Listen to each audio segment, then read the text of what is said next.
Sometimes the loudest cry for help is silence. Sometimes the deepest transformation begins with letting everything go. You wake up one day and realize you don't recognize who you've become. The version of you that the world sees isn't the one your soul remembers. Maybe it's the weight of expectations. Maybe it's the pressure to always be someone. Or maybe you've just been surviving for too long. So what do? You disappear.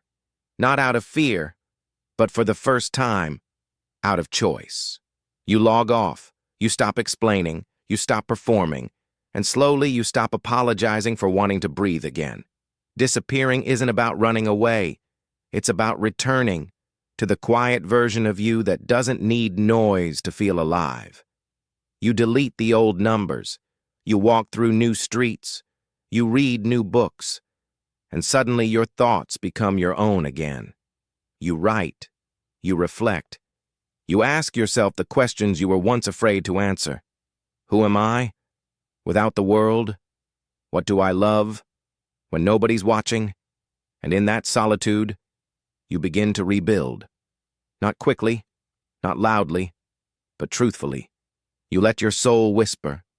And this time, you actually listen. You don't return as who you were.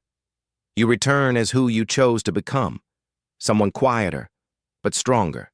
Someone softer, but wiser. Someone who knows disappearing was the beginning of everything real. You were never lost.